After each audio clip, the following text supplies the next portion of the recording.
आदरणीय शरद जी का जाना भाई मेरे लिए एक बहुत व्यक्तिगत क्षति है। आज मुझे वही पीड़ा हो रही है जिसका एहसास मुझे पापा के जाने के बाद हुआ था। देश के चर्चित और लंबे समय तक लोकसभा के सदस्य रहने वाले समाजवादी नेता शरद यादव के निधन के बाद से देश में शोक की लहर है। शरद यादव जेपी आंदोलन से उभरे समाजवादी नेता थे और इसी आंदोलन ने बिहार में 3 राजनेताओं को जन्म दिया जो आगे चलकर बिहार की राजनीति के धुरी बने। लालू प्रसाद यादव, शरद यादव, नीतीश कुमार और रामविलास पासवान। हालांकि नीतीश और लालू की राहें अलग हो गईं, जबकि राजनीति के मौसम वैज्ञानिक रामविलास भी अपनी अलग पार्टी बनाकर इधर उधर होते रहे।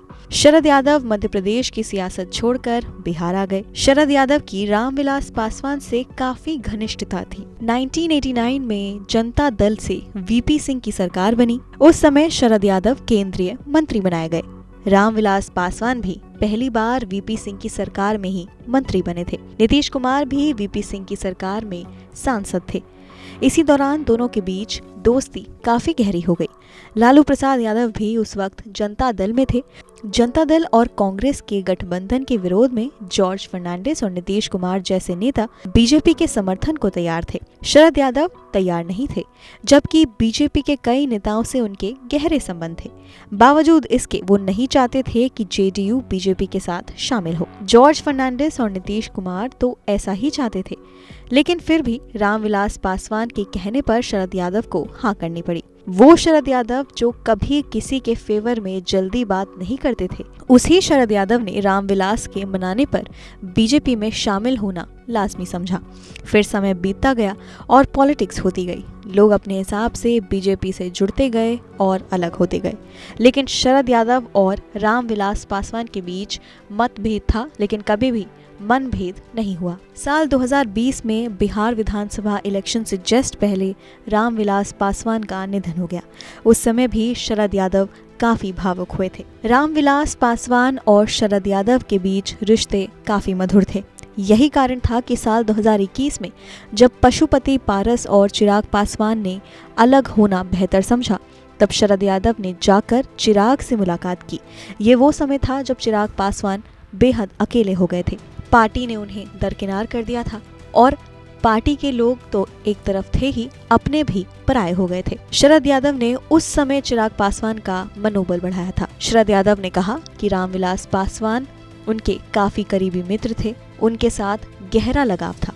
उन्होंने चिराग पासवान को सहारा दिया और आशीर्वाद दिया था कि लोक जनशक्ति पार्टी का जनाधार चिराग पासवान का ही है, और उस वक्त चिराग पासवान ने मोटिवेटेड फील किया और उसके ही बाद उन्होंने एक आशीर्वाद यात्रा निकाली।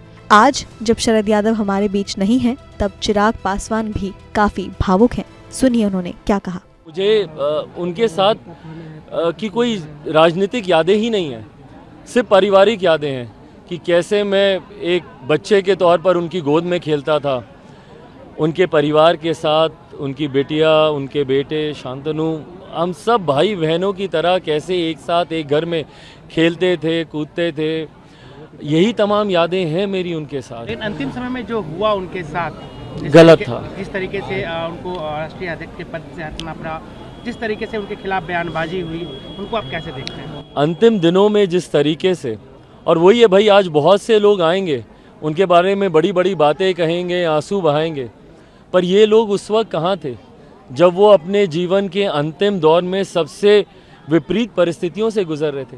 किस तरीके से उनको घर खाली करना पड़ा। 7-7 बार के सांसद, लोकसभा के 2-2 बार राज्यसभा से रहे, मंत्रिमंडल में रहे, बड़े बड़े मंत्रालयों की जिम्मेदारी उन्होंने संभाली, और देश के शोषित, वंचित, पिछड़ा वर्ग से आने वाले लोगों की बुलंद आवाज़, जिस तरीके से समाजवाद की वो एक बुलंद आवाज़ रहे।